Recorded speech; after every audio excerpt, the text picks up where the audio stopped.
Écoute, écoute. Bonjour, mon invité aujourd'hui est un peu exceptionnel, c'est Émir Porras, bonjour. Bonjour. Vous êtes vénézuélien, vous êtes en France parce que vous êtes enseignant pour cette année à Sciences Po Paris. Vous avez d'ailleurs dans le passé été étudiant vous-même à Sciences Po, donc vous vous retrouvez de l'autre côté de la barrière. Vous avez également fait HEC l'ENA, donc on peut dire que votre ancrage français est profond. Mais si je vous ai invité aujourd'hui, c'est plutôt pour parler du Venezuela que de la France. Et là aussi, vous êtes très légitime pour en parler, puisque pour faire court, et vous allez ensuite vous-même présenter votre parcours, vous avez été ministre sous Chavez et Maduro, directeur de cabinet de Maduro, et en 2013, vous avez, tout en restant chaviste, vous avez rompu avec le régime. Et donc c'est pour discuter de cela, de votre évolution personnelle et du paysage vénézuélien, qui est vraiment très délicat à comprendre, avec une polarisation que l'on peut trouver parfois excessive et que manifestement vous trouvez également excessive, que on vous a invité. Donc une fois encore, bonjour, et pouvez-vous peut-être dans un premier temps effectivement expliquer votre parcours, qu'est-ce qui vous a conduit à devenir chaviste et qu'est-ce qui vous a conduit à rompre avec Maduro? Oui, merci de l'invitation et de cette occasion de parler du Venezuela, qui est un sujet qui surprend parfois l'opinion publique internationale, qui est un sujet de crise, en plus de crise permanente, politique, économique, et qui mérite toujours des mises au point, des éclaircissements et des informations venant directement du pays. Donc encore une fois, merci de cette occasion. Moi, j'ai rejoint le président Chavez dans son gouvernement ou dans son administration tôt dans les années 2000. J'étais conseiller de politique étrangère à la présidence à partir de l'année 2001, même si, encore une fois, depuis le début de son mandat, je gravitais autour du président Chavez avec une idée. À l'époque, la révolution bolivarienne, quand il a lancé sa révolution bolivarienne, il se définissait comme ni de droite ni de gauche, bolivarien. Et moi, avec d'autres, on était convaincus. C'était aussi l'époque de l'émergence de l'altermondialisme d'une certaine manière, et on avait vu, pour faire vite, un débouché politique en Amérique latine à tous les postulats que d'une certaine manière le mouvement altermondialiste dans les pays du Nord, donc les problèmes que posait la globalisation et la mondialisation dans la politique nationale et dans les pays émergents, on avait vu chez le président Chavez, dans ses propositions, dans la façon d'aborder la politique, de ce qu'on appelait à l'époque un débouché politique, quelqu'un qui politisait cette question et incarnait, si vous voulez, une alternative à la globalisation. Et dans cet esprit, on a voulu le convaincre qu'il était un homme de gauche. Donc moi, j'avais un parcours comme d'autres, des étudiants dans des organisations de gauche. Je m'étais formé en France, etc., de sensibilité, encore une fois, socialiste, libertaire, écologiste à l'époque. Et donc voilà, c'est comme ça que je l'ai rejoint. Je suis parti à Caracas après l'avoir rencontré à Paris lors d'un forum. Il m'a recruté d'une certaine manière. Je suis parti et je suis jamais revenu. Donc jusqu'à 2013, jusqu'à l'année de sa mort d'ailleurs, en mars 2013. Et voilà, vous avez décrit le parcours ensuite. Donc j'ai rejoint le ministère des Affaires étrangères comme directeur de cabinet de plusieurs ministres, ensuite comme vice-ministre des Affaires étrangères. Et donc mon dernier ministre des Affaires étrangères était un certain Nicolás Maduro, donc qui était son grand ministre des Affaires étrangères depuis 2007, de 2007 à 2013, et qui était appelé après par ce concours de circonstances qui a amené la mort du président Chavez à devenir le président de la République depuis. Donc on peut dire que vous avez réussi dans votre mission de amener vers la gauche le président Chavez.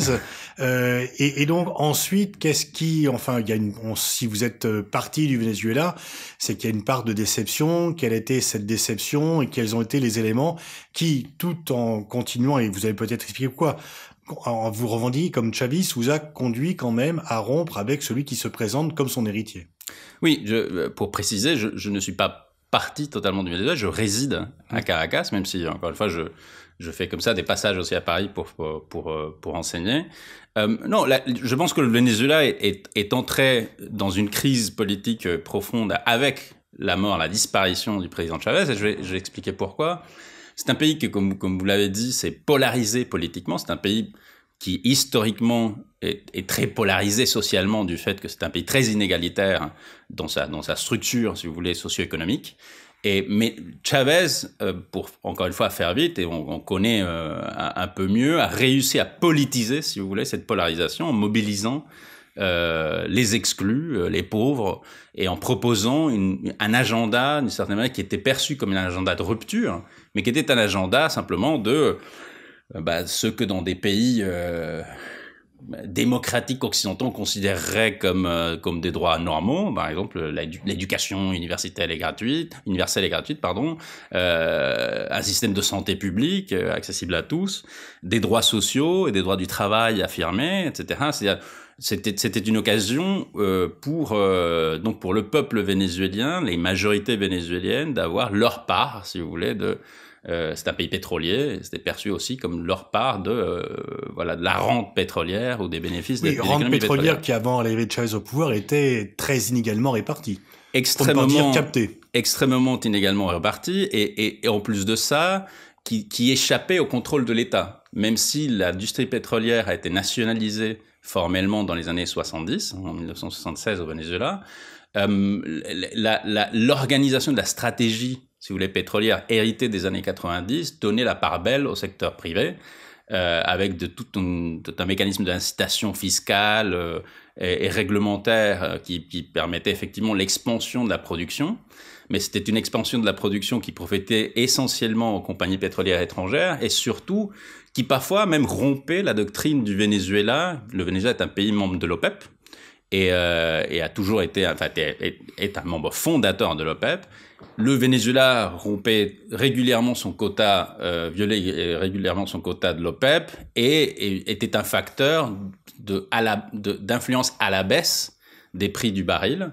Et tout ceci a changé sous Chavez, une reprise sous contrôle de l'État, de la politique, de la stratégie pétrolière du pays, et une mobilisation de la rente, si vous voulez, pour en faire un levier du développement, d'abord de la justice sociale, de l'augmentation, si vous voulez, du pouvoir d'achat, de la création d'un vigoureux marché interne qui pousserait donc la consommation, la croissance et évidemment aussi la justice sociale.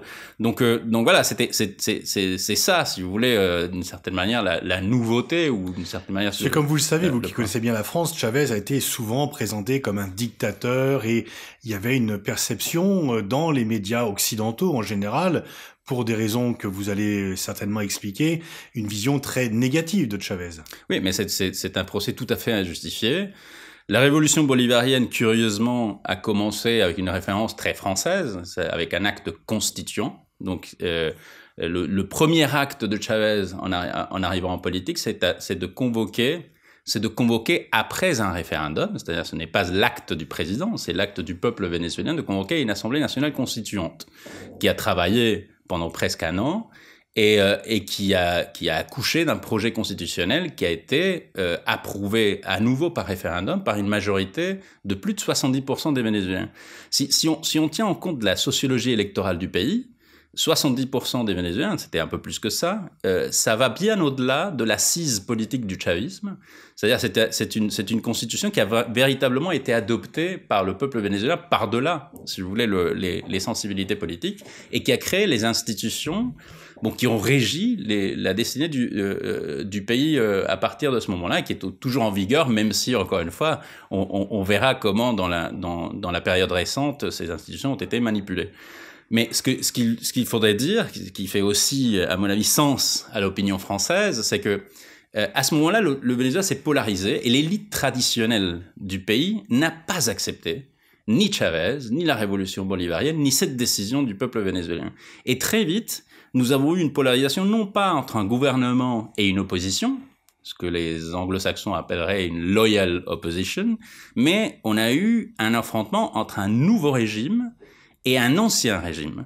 Et la façon dont s'est configuré ce rapport entre le chavisme et son opposition était un rapport permanent de contestation par l'opposition vénézuélienne de la légitimité même de Chavez et du chavisme à imposer ou à exister politiquement. Donc il y avait là quelque chose de nouveau et ancien régime avec une instabilité du fait que ces élites traditionnelles n'ont pas accepté ce pacte constituant du départ. On a vu très vite, en 2002, un coup d'État contre Hugo Chavez dont il est sorti victorieux. 2003, un sabotage à l'industrie pétrolière qui a mis à l'arrêt l'industrie pétrolière vénézuélienne pendant presque 2 mois. Et donc qui a fait s'écrouler l'économie du pays. Donc, encore une fois, c'est à la fois par cet acte constituant, deuxièmement, par le fait de son appel permanent au peuple vénézuélien en référence. Oui, parce qu'il a gagné toutes les élections auxquelles il a participé, sauf un référendum où il a reconnu sa défaite. Absolument. Et parfois, parfois, il y a ceux qui disent la démocratie n'est pas uniquement les élections. Et évidemment, je partage cet avis. Mais je vous donne des exemples. Coup d'État en 2002, aucun des militaires qui ont participé au coup d'État contre Chavez n'a fait de la prison. Pourquoi ? Parce que la Cour suprême, par un arrêt, avait décidé qu'effectivement, il n'y avait pas eu de coup d'État. Et le président Chavez s'est soumis à cette décision des institutions qu'il avait lui-même promues. Deuxièmement, un référendum révocatoire en 2004, au moment où son opposition convoque le référendum révocatoire, le président Chavez perdait le référendum révocatoire et il a fini par gagner au bout de la campagne. Donc, encore une fois, c'est quelqu'un qui mettait son mandat en jeu, qui prenait des risques politiques. Et puis une dernière composante, c'était un militaire très particulier, parce qu'il avait aussi cette foi dans des mécanismes d'autogestion, si vous voulez, ou de démocratie quotidienne, en promouvant des organisations de base, ce qu'il appelait, c'est un mot connu en France, la démocratie communale, c'est en rapprochant les organes de décision le plus proche des communautés, et puis que les gens puissent, encore une fois, décider de leur budget pour ce qu'on appelle parfois le budget participatif, etc. Donc, il y a des volets très intéressants sur le plan démocratique. Simplement, le président Chavez était un homme partisan de la souveraineté nationale aussi. Donc, sur le plan géopolitique, il s'est souvent opposé aux États-Unis.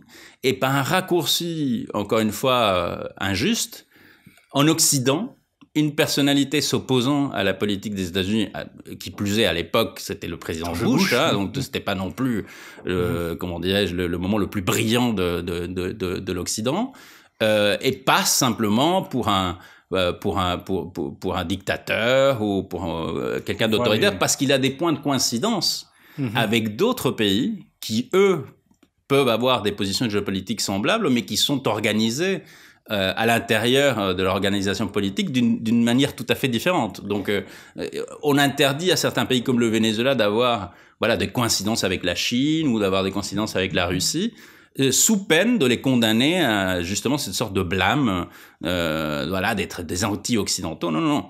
Le Venezuela et l'Amérique latine sont des pays qui sont profondément occidentaux, c'est-à-dire dans leurs valeurs, leur construction de l'État. Nos sociétés sont des sociétés ouvertes, très démocratiques, démocratisées au cours des 40 dernières années. Et encore une fois, on fait ce procès un peu rapide, plein d'a priori. J'ai entendu des tas de fois dans la presse française parler du président Chavez parce qu'il avait un passé militaire, donc le général Alcazar, tout ce type de clichés un peu tropicaux, etc., qui sont pleins de préjugés.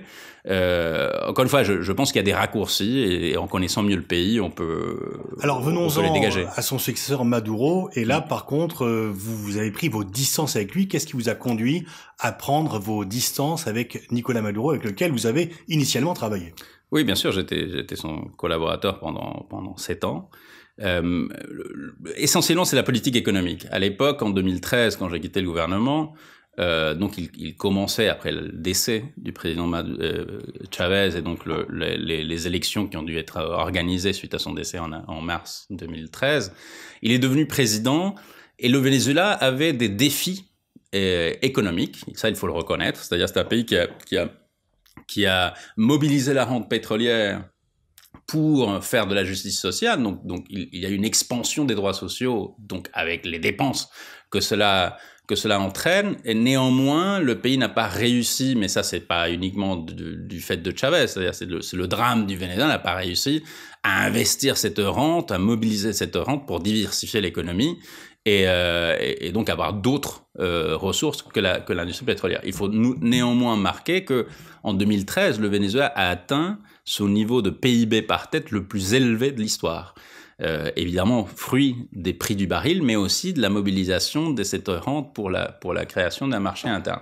Donc, des défis, la base matérielle pour continuer donc cette progression sociale, il y avait une vraie question là, et puis des questions de politique macroéconomique. Le Venezuela avait un système de change, a eu un système de change très très bizarre. Il n'est pas lieu ici de le commenter, mais un contrôle de change qui au lieu de protéger la fuite des capitaux, le pays de la fuite des capitaux la promouvait. C'est-à-dire que c'est un pays très dépendant des importations et le secteur privé a réussi, si vous voulez, à utiliser le contrôle de change pour capitaliser la rente. Donc moi j'étais partisan qu'on rompe rapidement avec cette politique. Et deuxièmement, c'est un pays aussi qui s'est endetté à partir des années 2006-2007, qui a émis de la dette sur les marchés et qui, pour faire vite encore une fois, n'avait pas une connaissance des marchés des capitaux, n'avait pas une gestion adéquate, à mon avis, donc de cette dette. On le voit aujourd'hui, c'est un pays qui a fait défaut sur sa dette depuis 2017. On le voit aussi que c'est un pays qui a eu des difficultés terribles dues au contrôle de change, dans la descente aux enfers, si vous voulez, de l'économie vénézuélienne. Ce sont deux facteurs capitaux, et j'ai perdu, si vous voulez, cette bataille dans les tout premiers jours. Les tout premiers mois de la présidence de Maduro, qui était élu en avril 2013, en septembre 2013, voilà, en conflit avec le ministre de l'économie, en conflit avec le ministre du pétrole, j'ai perdu l'appui du président et donc je n'ai eu d'autres possibilités que les deux partis. Et donc vous devez penser maintenant que Maduro aurait mieux fait de vous écouter, vu l'état de la situation à la fois de lui-même, de son régime et du pays. Aujourd'hui, on a donc, comme vous le disiez tout à l'heure, il y a une extrême polarisation entre Guaido et Maduro. Comment pensez-vous que le Venezuela peut sortir de cette crise dont vos concitoyens sont les premières victimes? Par la négociation. Il n'y a pas d'autre sortie. Le Venezuela doit sortir de la situation actuelle, qui est une situation de crise, comme vous l'avez rappelé, déjà une crise économique profonde avec ses raisons internes. Depuis 2017, une crise économique profonde exacerbée par les sanctions des États-Unis, il faut le rappeler.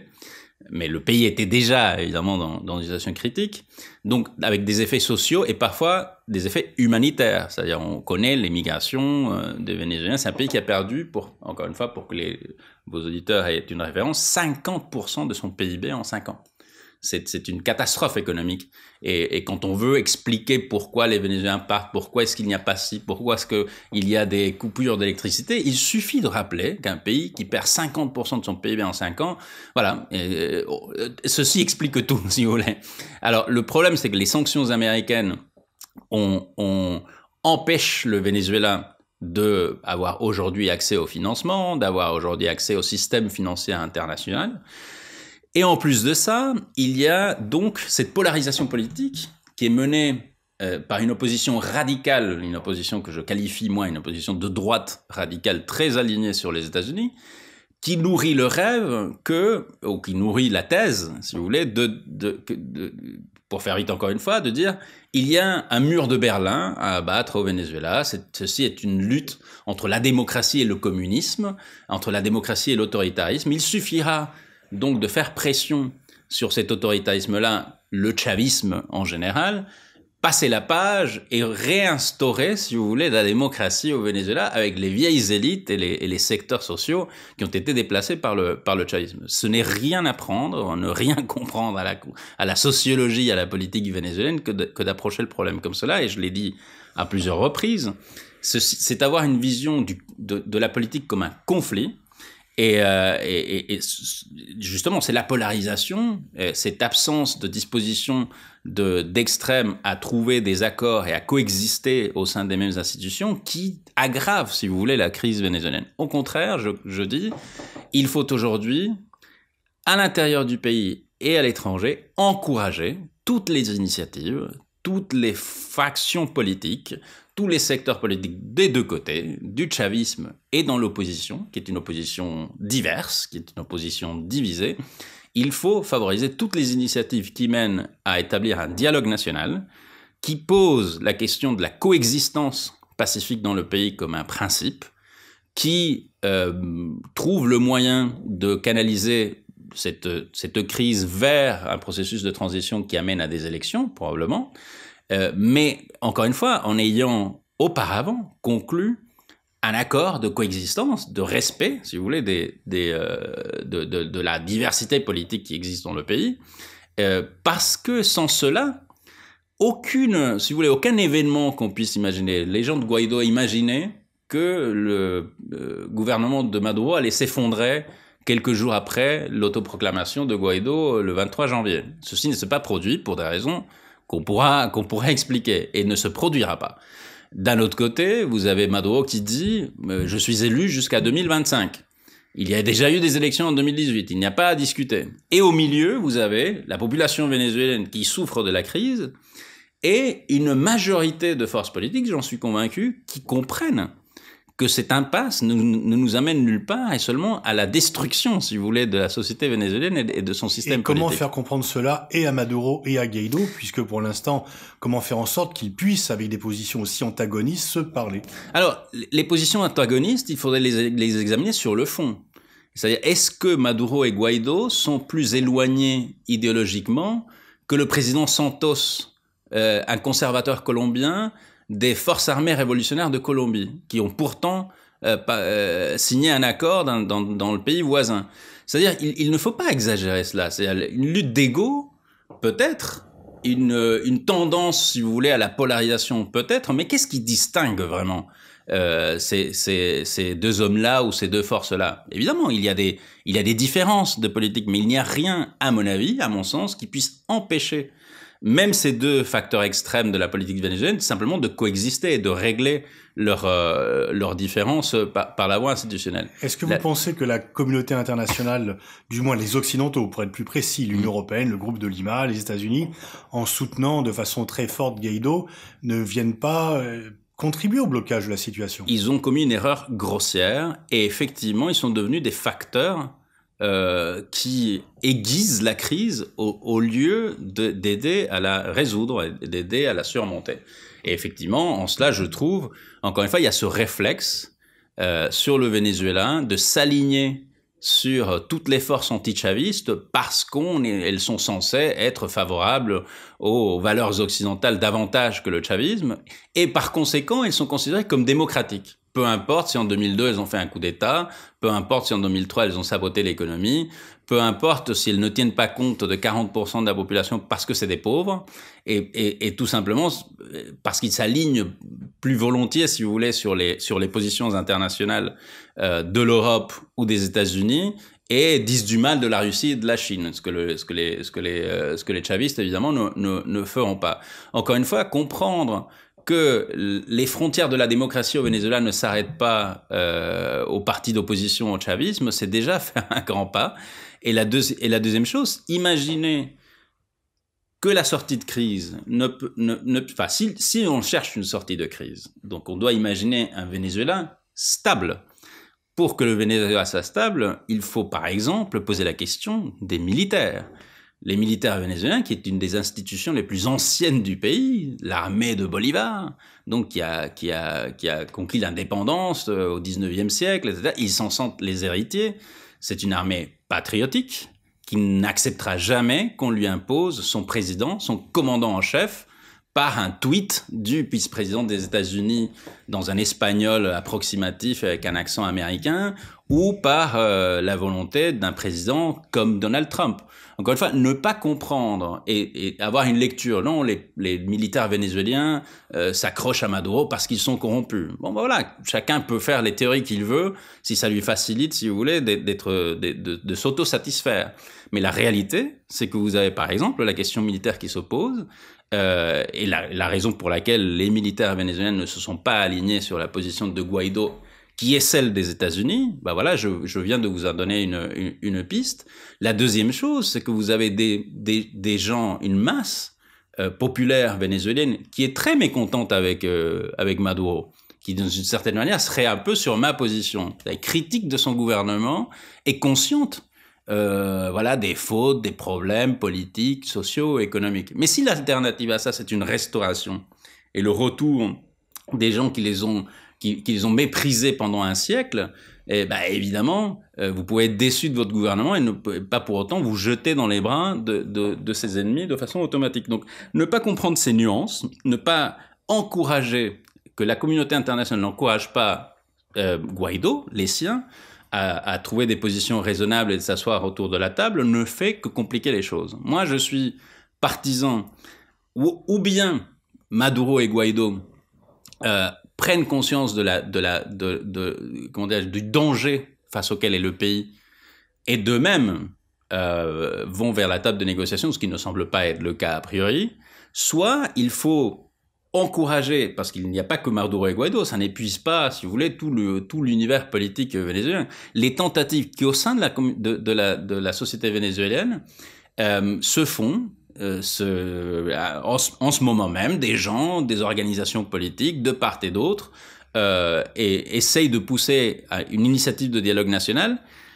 Mais vous savez quoi? À chaque fois qu'il y a un anti-chaviste qui vient me parler de dialogue national, il est accusé par les siens de trahison, d'être vendu à l'ordre de Maduro. Et puis si moi, je fais publiquement profession de foi du dialogue national avec quelqu'un dont je ne partage pas les valeurs politiques, immédiatement, on m'accusera de traître et de m'aligner avec la politique américaine.